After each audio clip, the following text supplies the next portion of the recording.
Saya, Anda, kita bekerja. Kan dapat gaji ya? Gaji. Ya, itu bahasa Arabnya gaji. Sekarang ada yang menyebut ratib. Ratib. Pokoknya disebut ujrah. Ketika Anda bekerja dalam urusan dunia, Anda mendapatkan ujrah. Nih bayar 10 dinar, 10.000 rupiah, sekian, sekian, sekian. Ketika Anda kerjakan untuk misi akhirat supaya bekal untuk pulang, bukankah 10 juta ditabung, tabung, bikin rumah kan? Beli pakaian yang elok, beli kendaraan. Sama persis Anda sholat itu diberikan juga bayarannya, diberikan juga pokok pemberiannya. Anda puasa diberikan pokoknya, baca Al-Quran dikasih bayarannya, namanya pahala. Dalam bahasa Al-Quran disebut ajrun namanya. Dunia ujrah, akhirat ajrun. Lahum ajrun ghairu mamnun. Ajrun. Siapa yang mengerjakan di dunia pekerjaan punya nilai akhirat, amal saleh namanya hasanah. Setiap hasanah punya poin 10. Man jaa bil hasanati falahu asyru amthaliha. Siapa yang mengerjakan perbuatan di dunia dan punya nilai akhirat, bekerja dikerjakan karena Allah mencari yang halal. Tuliskan poinnya. Salat, tuliskan poinnya. Setiap pekerjaan 10. Jadi kalau ada yang tidak salat dalam sehari, satu kali salat kehilangan 10 pahala kali 500 tahun. Dia kehilangan pahala 5.000 tahun.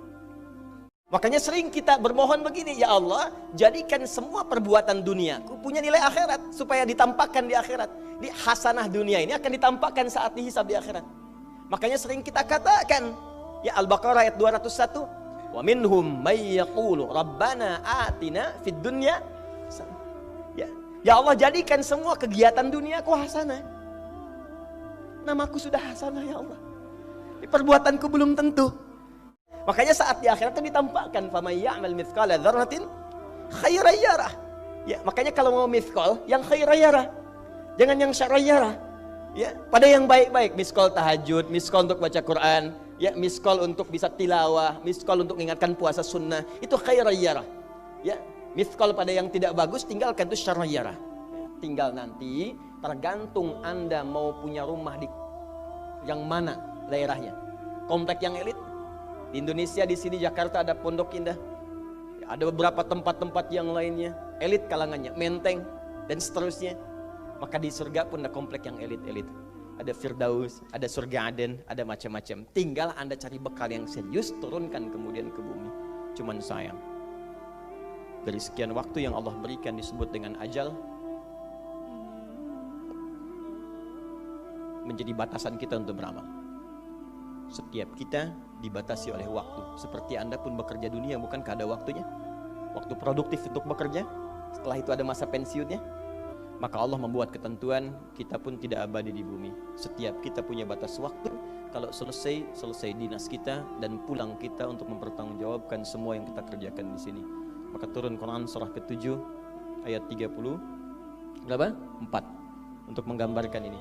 Walikulli ummatin ajal fa idza jaa ajaluhum la yastakhiruna sa'ata wa la yastaqdimun. Setiap umat seluruhnya tanpa kecuali itu pasti punya batas waktu untuk beraktivitas dan selesai pulang. Setiap hari diingatkan kita dengan sholat isya, hei, seaktif-aktifnya Anda, sesibuk-sibuknya akan selesai semua itu dan semua kita akan pulang. Bukankah setelah isya kita terpejam? Makanya dalam doa saat akan tidur jadi disebutkan bisikallahumma amutu wa ahya. Mungkin malam ini saya pulang, saya meninggal. Kita nggak tahu di bagian mana yang tidur itu mengakhiri kehidupan kita saat kita pulang. Karena itu serius, ada saatnya kita pulang. Ternyata sudah tahu akan pulang pun masih ada yang tidak memanfaatkan waktu dengan baik. Tanyakan pada diri kita, Anda wafat tidak? Anda pulang tidak? Anda meninggal tidak? Kalau sadar pulang, maka cari bekal yang baik. Berarti Allah benar kan? Kata Allah setiap kita akan wafat. Kullu nafsin dha'iqatul maut. Setiap yang punya jiwa meninggal. Bahkan dikasih informasi jelas kok. Yang bawa maut disebutkan namanya malakul maut. Quran surah 31 ayat 32 ayat ke-11. Qul yatawaffakum malakul mautil ladzi wukila bikum. Disebutkan Bayangkan ya, kurang jelas apa lagi? Disebutkan punya waktu namanya ajal, akan wafat disebutkan, yang bawa wafat kematiannya disebutkan malaikatnya. Cara wafatnya disebutkan, Quran surah 89 ayat 27 sampai 30. Ya ayyatuhan nafsul mutmainnah, itu yang tenang, yang dahsyat dipukulin malaikat juga ada. Ya, Quran surah 8 ayat 50 itu ada, sambil dipukulin malaikat. Ini sudah jelas semuanya. Jadi aneh manusia itu. Sudah tahu akan meninggal, tahu ada kenikmatan, ada siksaan, tahu ada surga, ada neraka, tahu ada kenikmatan kubur, ada siksa kubur. Kenapa masih main-main juga? Kenapa nggak dimanfaatkan? Dan dia tahu ada yang menyolatkan, ada yang disolatkan. Apa nggak sempat terfikir ketika Anda wafat siapa yang menyolatkan? Bukankah yang paling indah yang menyolatkan orang yang selama ini kita rawat? Anak yang pernah dikandung, diberikan ASI, dirawat-rawat. Kita menyiapkan apa? Sayang-sayang investasi keluar banyak, ketika wafat gak bisa berlaku apapun. Bahkan ada yang sebelum wafat pun sudah dibuang dari keluarganya. Waliyadzubillah.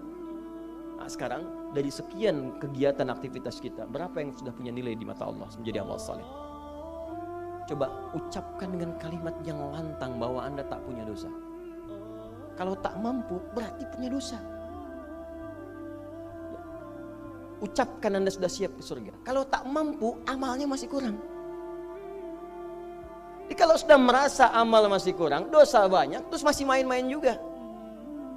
Sudah tahu usia sudah di atas ini, ada yang 50, 60 tahu, waktunya sedikit. Yang kemarin-kemarin banyak yang sia-sia. Jadi kalau yang kemarin-kemarin kurang, masa sisanya masih dikurangi juga?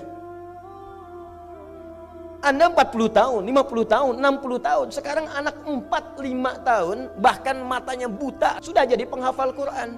5 tahun hafal Quran, belum baligh. Dan berharap punya bekal di hadapan Allah.